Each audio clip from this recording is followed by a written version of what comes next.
সঞ্চয়পত্র ক্রয়ের ক্ষেত্রে সঞ্চয় অধিদপ্তর নতুন নিয়ম চালু করেছে। আর এই নতুন নিয়ম চালু করার ফলে যারা নতুন করে সঞ্চয়পত্র ক্রয় করতে যাচ্ছেন এবং যাদের আগে থেকেও সঞ্চয়পত্র ছিল, যারা রিনিউ করতে চাচ্ছেন, তারা বেশ ভোগান্তিতে পড়েছেন। আজকের ভিডিওতে আমি সঞ্চয়পত্র ক্রয়ের ক্ষেত্রে যে কয় ধরনের সমস্যা হতে পারে, বিশেষ করে মোবাইল নাম্বার সংক্রান্ত সমস্যা, সেই সমস্যাগুলো নিয়ে আলোচনা করব এবং সহজ সমাধান আপনাদেরকে দেওয়ার চেষ্টা করব। আশা করি আজকের ভিডিও দেখার পরে সঞ্চয়পত্র ক্রয় নিয়ে অথবা রিনিউ নিয়ে কোনো প্রকার কনফিউশন আপনাদের মধ্যে থাকবে না। আপনারা ইদানিংকালে দেখেছেন সঞ্চয়পত্র ক্রয়ের ক্ষেত্রে ব্যাংকে যখন যাচ্ছেন তখন একটু ঝামেলা হচ্ছে। ব্যাংক থেকে আপনাকে জানানো হচ্ছে পূর্বে আপনার যে সঞ্চয়পত্র ছিল, যেখানে যে মোবাইল নাম্বারটা দেওয়া আছে সেটি আপনার নামে নিবন্ধিত নয়। এর ফলে আপনি নতুন করে সঞ্চয়পত্র ক্রয় করতে পারছেন না। এখানে কি ঝামেলা শেষ? ঝামেলা শেষ নয়। আপনি যদি নতুন করে নাম্বার দেন তারপরেও সঞ্চয়পত্র ক্রয় করতে পারবেন না, কেননা এই ক্ষেত্রেও বাধছে বিপত্তি। কেননা পূর্ব থেকে সার্ভারে আপনার নামে অন্য একটা মোবাইল নাম্বার ইনপুট দেওয়া আছে, সে নাম্বারটা পরিবর্তন করা জরুরি। সে নাম্বারটা পরিবর্তন কিভাবে করতে হবে অনেকেই ক্লিয়ার ধারণা রাখেন না। এমনকি যে ব্যাংকারটা, যে ব্যাংক অফিসার আপনার এই সঞ্চয়পত্রের কাজ করছে, তিনিও পরিষ্কার ধারণা রাখছেন না, কেননা এই নিয়মটা নতুন প্রবর্তন করা হয়েছে। এর ফলে নতুন নিয়ম সম্পর্কে অনেকেই অবগত নয়। কিভাবে আপনি মোবাইল নাম্বার পরিবর্তন করবেন, আমি প্রথমে কিছু কেস স্টাডিজ আপনাদের দেখাবো, কিছু প্রবলেম আপনাদের সাথে শেয়ার করব। সেই প্রবলেমের আলোকে আপনারা নিজেদেরকে খুঁজে পাবেন। আপনারা ব্যাংকে গিয়ে সঞ্চয়পত্র ক্রয়ের ক্ষেত্রে অথবা রিনিউ করার ক্ষেত্রে যে সকল সমস্যার সম্মুখীন হয়েছেন, সেই সমস্যাগুলো আসলে এমনই। ধরুন আপনি ব্যাংকে গেলেন সঞ্চয়পত্র ক্রয় করতে, ক্রয় করার নতুন গ্রাহক। আপনি ক্রয় করার জন্য আপনি যে মোবাইল নাম্বার প্রোভাইড করলেন, সেখানে দেখা গেল আপনার মোবাইল নাম্বার অথবা নমিনির মোবাইল নাম্বার কোনো একটা তার নিজের নামে রেজিস্ট্রেশন করা নয়, অর্থাৎ এনআইডিতে রেজিস্ট্রেশন করা নয়, বাদল বিপত্তি।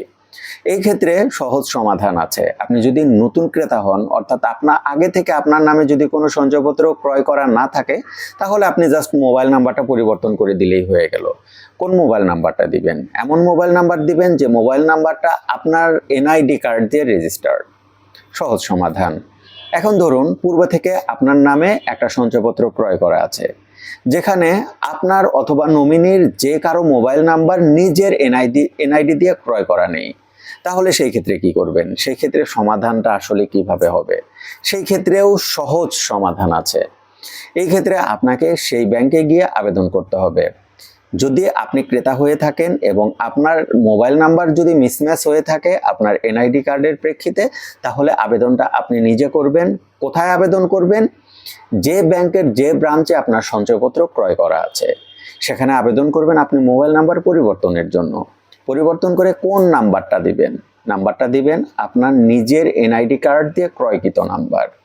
এখন পূর্বে যে নাম্বারটা দেওয়া ছিল সেই নাম্বারটা যদি মনে না থাকে, তাতেও কোনো সমস্যা নেই।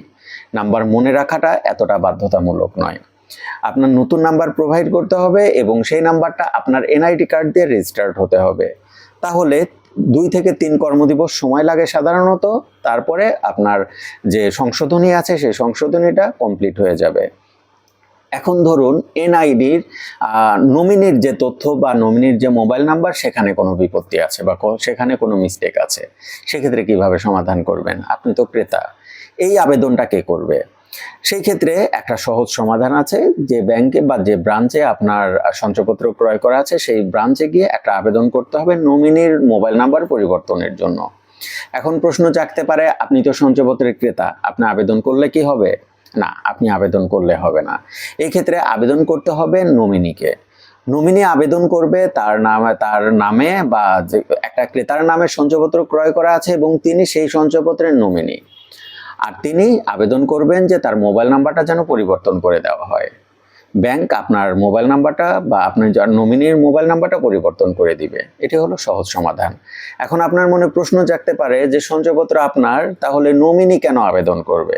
হ্যাঁ, এক্ষেত্রে নমিনি আবেদন করবে, কেননা এই সঞ্চয়পত্র ক্রয়ের ক্ষেত্রে নমিনি যিনি, তার কিন্তু স্বাক্ষর লাগে। অর্থাৎ আপনি সঞ্চয়পত্র করলেও নমিনিকে অবগত রাখতে হয় যে এই সঞ্চয়পত্রটা আমি করছি এবং এই সঞ্চয়পত্রের নমিনি তুমি নিজে। তথ্যটা তার জানাই থাকে। আর নমিনি এইখানে একটা অধিকার বহন করে। আপনার নামে যদি সঞ্চয়পত্র ক্রয় করা থাকে এবং আপনার অবর্তমানে সেই অর্থের মালিক হবে নমিনি, সুতরাং নমিনির জানা থাকাটা খুব বেশি জরুরি। এই ক্ষেত্রে মোবাইল নাম্বারটা নমিনির হওয়াটাও খুব বেশি জরুরি। এই কারণেই মূলত আবেদনটা নমিনি করবে। আশা করি মোবাইল নাম্বার সংক্রান্ত যে সমস্যাগুলো হতে পারে সেই সমস্যাগুলোর সহজ সমাধান আপনারা পেয়ে গিয়েছেন। এখন আমি একটু সামারাইজ করি এবং শেষে আপনাদের প্রশ্ন নিব। সামারাইজ হলো, ধরুন আপনি সঞ্চয়পত্র ক্রয় করতে গিয়েছেন, সেখানে আপনি নতুন ক্রেতা, আপনি যে নাম্বারটা প্রোভাইড করেছেন সেটি আপনার এনআইডি কার্ড দিয়ে ক্রয়কৃত নয়। সহজ সমাধান, আপনি নতুন করে নাম্বার দিবেন যে নাম্বারটা আপনার এনআইডি কার্ড দিয়ে ক্রয় করা। একটা সমস্যার সমাধান হয়ে গেল। দ্বিতীয় সমাধান হলো, ধরুন আপনার পূর্বে কোনো সঞ্চয়পত্র ক্রয় করা আছে, যেখানে আপনার যে নাম্বারটা দেওয়া আছে সেটি আপনার এনআইডি কার্ড দিয়ে ক্রয়কৃত নয়। সেক্ষেত্রে কি করতে হবে? সেই ক্ষেত্রে আপনি যে ব্রাঞ্চে সঞ্চয়পত্র ক্রয় করা আছে সেখানে আপনি একটা আবেদন করবেন মোবাইল নাম্বার পরিবর্তনের জন্য। তখন সেই ব্যাংক আপনার মোবাইল নাম্বারটা পরিবর্তন করবে। এই ক্ষেত্রে 2 থেকে 3 কর্মদিবস সাধারণত সময় লাগে। যদি একটু জটিলতা থাকে বা সার্ভার প্রবলেম অথবা সিরিয়াল থাকে অনেক বেশি, সেই ক্ষেত্রে আরও কিছুদিন বেশি সময় লাগতে পারে। আমি আমার ব্যাংকে কখনোই 7 দিনের বেশি এই সময়টা লাগতে দেখিনি। তখন ব্যাংক আপনার নামের সেই মোবাইল নাম্বারটা পরিবর্তন করে দিবে। সমাধান হয়ে গেল। এখন 3 নাম্বার সমস্যা হলো, ধরুন আপনার সঞ্চয়পত্রে অন্য একজনকে নমিনি দেওয়া আছে। সেই নমিনির যখন নাম্বারটা দিয়েছেন সেই নাম্বারটা তার নিজের কাছে ছিল কিন্তু তার নামে রেজিস্টার্ড ছিল না, অথবা তার নামে রেজিস্টার্ড ছিল সেটি এখন মালিকানা পরিবর্তন হয়েছে। সেই ক্ষেত্রে সমাধান কি? সেই ক্ষেত্রে সমাধান আগের মতোই। যিনি নমিনি তিনি ব্যাংকে গিয়ে আবেদন করবেন যে নমিনির মোবাইল নাম্বার পরিবর্তন করতে হবে। সেই ক্ষেত্রে ব্যাংক নমিনির মোবাইল নাম্বারটা পরিবর্তন করে দিবে। সমাধান হয়ে গেল। মূলত সঞ্চয়পত্র ক্রয়ের ক্ষেত্রে এইগুলোই প্রবলেমগুলো হয়। এই প্রবলেমগুলোই ক্রেতা ফেস করে থাকেন। এখন আপনার যদি এই প্রবলেমগুলো থেকে থাকে তাহলে আপনি অবশ্যই কমেন্ট করে জানাবেন। এছাড়াও আপনার যদি এমন হয় যে এই প্রবলেমগুলোর বাইরেও অন্য কোনো প্রবলেম আছে বা আপনি অন্য কোনো প্রবলেম ফেস করেছেন, আমাদের সাথে কমেন্ট করে সেই প্রবলেমগুলোও কমেন্ট করে জানাতে পারবেন। আমরা সেই প্রবলেমগুলো নিয়ে বাস্তবতার নিরিখে এবং ব্যাংকে কিভাবে সেই সমস্যাগুলো সমাধান করা হয় সেই সমস্যাগুলো আপনাদের সাথে বা সমাধানের প্রক্রিয়াগুলো আপনাদের সাথে আমি তুলে ধরব। এছাড়াও সঞ্চয়পত্র ছাড়াও আমার চ্যানেলে নিয়মিতভাবেই ব্যাংকিং সংক্রান্ত বিভিন্ন তথ্য পাবেন। এছাড়াও কোন ব্যাংক ভালো, কোন ব্যাংকের আর্থিক অবস্থা ভালো চলছে, কোন ব্যাংকে ইনভেস্ট করা আপাতদৃষ্টিতে নিরাপদ হবে এবং কোন ব্যাংকে কতটুকু মুনাফা দেওয়া হচ্ছে, এছাড়াও এফডিআর কিভাবে করা যাবে, ডিপিএস কিভাবে করতে হয়, এইগুলোর মধ্যে পার্থক্য কি, ব্যাংকিং সেক্টরের অবস্থা কি, সার্বিকভাবে বাংলাদেশের অর্থনৈতিক অবস্থার চিত্র যদি জানতে চান তাহলে আমার চ্যানেলে নিয়মিত ফলো দিয়ে রাখতে পারেন। আমার চ্যানেলে আপনি এই তথ্যগুলো নিয়মিতভাবে পাবেন। এছাড়াও মূল্যস্ফীতি, মুদ্রাস্ফীতি, অর্থনীতির অনেক টার্ম আছে যেগুলো আমরা জানি না। এই ইস্যুগুলো আমাদের জানাটা জরুরি। এই ইস্যুগুলো আমরা জানতে চাই। আপনি যদি এই তথ্যগুলো জানেন তাহলে দেশের অর্থব্যবস্থা সম্পর্কে অনেক ধারণাই পাবেন।